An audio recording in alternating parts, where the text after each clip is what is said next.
हिमालय की गोद में तूफानी रात अपना कहर बरपा रही थी।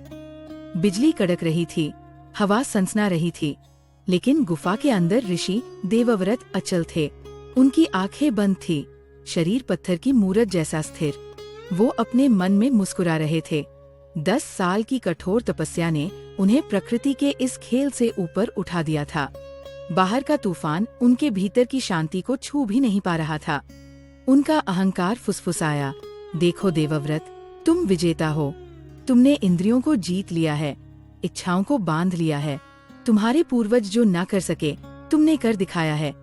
वो इस जीत के एहसास में डूबे हुए थे कि तभी हवा के शोर को चीरती हुई एक आवाज आई।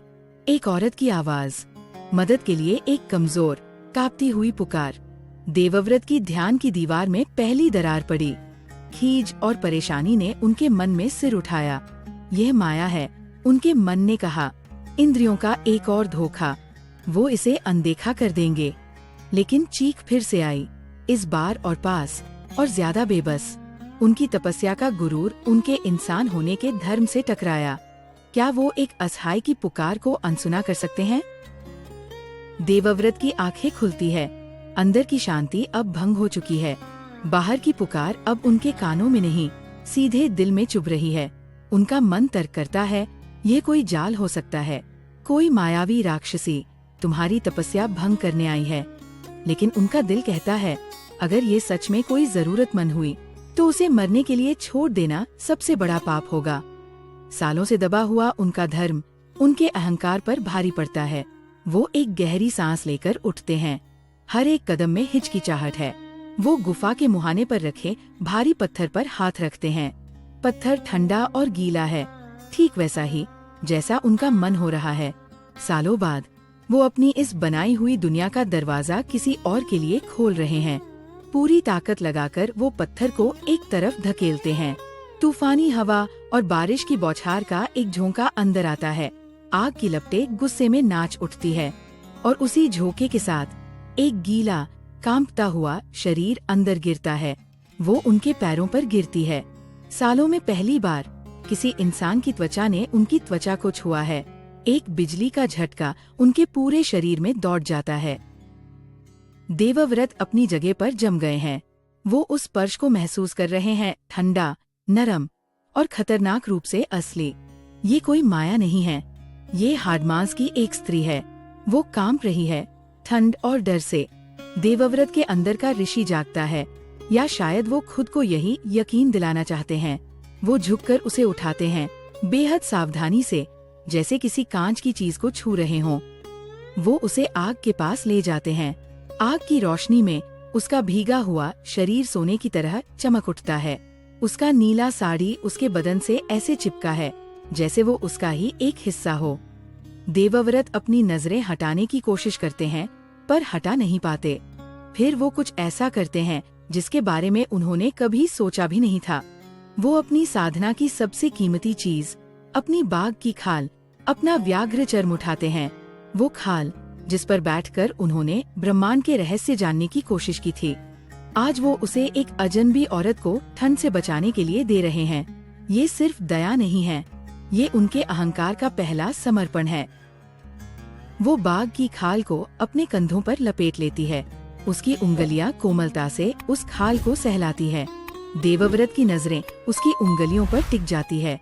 एक मीठी सी आवाज खामोशी को तोड़ती है, धन्यवाद ऋषिवर, आपने मेरी जान बचाई। देवव्रत सिर्फ सिर हिला देते हैं। शब्द उनके गले में अटक गए हैं। वो पूछती है, आप यहाँ इतने अकेले क्यों रहते हैं? क्या आपको डर नहीं लगता? उसके सवाल बहुत सीधे हैं, बच्चों जैसे। लेकिन देवव्रत के लिए ये सवाल किसी भाले की तरह है। अकेलापन? उन्होंने तो इसे अपनी ताकत माना था। डर? वो तो उसे जीत चुके थे। पर आज इस लड़की के सामने उन्हें अपने जवाब खोखले लग रहे हैं। सालों बाद कोई उनसे बात कर रहा है, उनकी दुनिया के बारे में पूछ रहा है, और देवव्रत को एहसास होता है कि वो अपनी खुद की बनाई कैद में कितने अकेले थे। वो जवाब में कुछ कहते हैं, अपनी साधना और लक्ष्य के बारे में, पर उनकी आवाज में वो पुराना आत्मविश्वास नहीं है। वो उससे नहीं, अपने आप से झूठ बोल रहे हैं। देवव्रत फिर से ध्यान लगाने की कोशिश करते हैं। वो अपनी आंखें बंद करते हैं और अपने गुरु के दिए मंत्रों को दोहराना शुरू करते हैं। ओम नमः शिवाय, ओम नमः शिवाय। लेकिन आज ये मंत्र सिर्फ शब्द है, बेजान। उनका मन भटक रहा है। उनका ध्यान अपनी सांसों पर नहीं, उस धीमी लयबद्ध सांस पर है जो उनके पास से आ रही है। हवा में गीली मिट्टी और जंगली चमेली की खुशबू नहीं है, बल्कि उसके भीगे बालों की महक है। आग की गर्मी नहीं, उसके शरीर की नजदीकी की तपिश है। हर इंद्रिय जिसे उन्होंने सालों से वश में किया था, आज बागी हो गई है। वो आंखें खोलते हैं और उसे देखते हैं। वो सो रही है। आग की रोशनी में उसका चेहरा मासूम लग रहा है। बाघ की खाल उसके कंधे से थोड़ी फिसल गई है। उसकी मुलायम त्वचा दिख रही है। देवव्रत का दिल जोर से धड़कता है। उनका शरीर उन्हें धोखा दे रहा है। वो समझ जाते हैं कि उनकी तपस्या एक कांच का महल था जो एक पत्थर से टूट गया है। बाहर का तूफान थम रहा है, पर उनके अंदर एक नया और ज्यादा खतरनाक तूफान उठ रहा है। देवव्रत का मन अतीत में भागता है। उन्हें अपने परदादा महान ऋषि विभांडक की कहानी याद आती है। कैसे उन्होंने सालों की तपस्या से मिली शक्तियों को एक अप्सरा के आकर्षण में खो दिया था। बचपन से देवव्रत ने इसी कहानी को अपनी प्रेरणा बनाया था। वो खुद से वादा करते थे कि वो ऐसी गलती कभी नहीं करेंगे। वो अपने वंश के नाम पर लगे उस दाग को धोएंगे। वो साबित करेंगे कि वो अपने पूर्वजों से ज्यादा मजबूत हैं, ज्यादा पवित्र है। आज रात उन्हें लग रहा है कि देवता उनकी ही परीक्षा ले रहे हैं। ये लड़की कोई आम इंसान नहीं है। ये जरूर स्वर्ग से भेजी गई कोई अप्सरा है, ठीक वैसी ही जैसी उनके परदादा को लुभाने आई थी। ये विचार उन्हें एक अजीब सा बल देता है। उनका डर एक घमंड भरी चुनौती में बदल जाता है। तो ये है मेरी अग्नि परीक्षा, वो मन में सोचते हैं। मैं नहीं झुकूंगा, मैं नहीं टूटूंगा। मैं साबित कर दूंगा कि देवव्रत अपनी इच्छाओं का गुलाम नहीं, स्वामी है। वो उसे अब दया से नहीं, बल्कि एक दुश्मन की तरह देखते हैं जिसे हराना है। वो उसके पास बैठ जाते हैं, एक पहरेदार की तरह। वो उसकी हर हरकत पर नजर रखते हैं, उसके हर सांस को गिनते हैं। लेकिन जैसे जैसे रात गहराती है, उनका पहरा कमजोर पड़ने लगता है। वो नींद में करवट लेती है। बाघ की खाल अब उसकी कमर के चारों ओर लिपटी है। उसके शरीर के घुमाव को और भी उभार रही है। उसकी उंगलियां अनजाने में अपने बालों से खेलती है। उसके होंठ हल्के से खुलते हैं, जैसे वो कोई सपना देख रही हो। देवव्रत का संकल्प पिघलने लगता है। वो अब उसे एक दुश्मन की तरह नहीं देख पा रहे हैं। वो बस एक औरत की सुंदरता को देख रहे हैं, एक ऐसी सुंदरता जिसे उन्होंने सालों से खुद से दूर रखा था। उनकी नजरें उसके चेहरे से फिसलकर उसकी गर्दन पर और फिर उसके कंधों पर जाती है। वो खुद को याद दिलाने की कोशिश करते हैं कि ये एक धोखा है, एक जाल है, पर उनका दिल अब उनके दिमाग की नहीं सुन रहा। वो देख नहीं रहे हैं, वो पी रहे हैं। अपनी आंखों से उसकी सुंदरता को पी रहे हैं, और ये नशा उनकी तपस्या के हर बांध को तोड़ रहा है। आग लगभग बुझ चुकी है, सिर्फ दहकते हुए अंगारे बचे हैं जो गुफा में एक लाल रहस्यमयी रोशनी फैला रहे हैं। ठंड बढ़ गई है, माया नींद में कांपती है और एक हल्की सी आह भरती है। देवव्रत जो अब तक मूर्ति बने बैठे थे, हिलते हैं। उनका मन कहता है, आग जलाओ देवव्रत, सिर्फ आग जलाओ। वो खुद को यकीन दिलाते हैं कि उनका इरादा नेक है। वो आग की तरफ झुकते हैं, लकड़ियों को ठीक करने के लिए। जैसे ही वो अपना हाथ आगे बढ़ाते हैं, माया नींद में फिर करवट लेती है। उसका हाथ फैलता है और देवव्रत के हाथ के ऊपर आ जाता है, बस एक पल के लिए। चमड़ी से चमड़ी का एक हल्का सा स्पर्श, लेकिन उस एक पल में ब्रह्मांड रुक जाता है। देवव्रत के लिए समय जम जाता है। ना कोई मंत्र, ना कोई तपस्या, ना कोई अहंकार, सिर्फ वो स्पर्श, गर्म, नरम और जीवित। एक बिजली का करंट जो उनकी नसों में दौड़कर सीधे उनकी आत्मा तक पहुंचता है। वो अपना हाथ खींच सकते थे, उन्हें अपना हाथ खींच लेना चाहिए था, लेकिन वो नहीं खींचते। ये वो पल है जहाँ ऋषि देवव्रत हार जाते हैं। देवव्रत अपना हाथ नहीं हटाते। वो धीरे से अपनी उंगलियों को उसकी उंगलियों से मिलाते हैं। सालों का दबा हुआ समंदर आज एक बांध के टूटने से आजाद हो गया है। बाहर का तूफान कब का थम चुका था, पर गुफा के अंदर एक नया तूफान शुरू होता है। ये वासना का तूफान है, इच्छा का तूफान है, उस इंसानियत का तूफान है जिसे देवव्रत ने सालों से जंजीरों में बांध रखा था। आग की आखिरी लपटें दीवारों पर नाचती परछाइयों को एक कर देती है। फुसफुसाहटें और गहरी सांसें रात की खामोशी में घुल जाती है।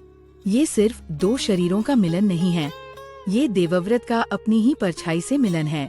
वो हिस्सा जिसे उन्होंने कमजोर और गंदा समझकर नकार दिया था, आज पूरी ताकत से उन पर हावी हो गया है।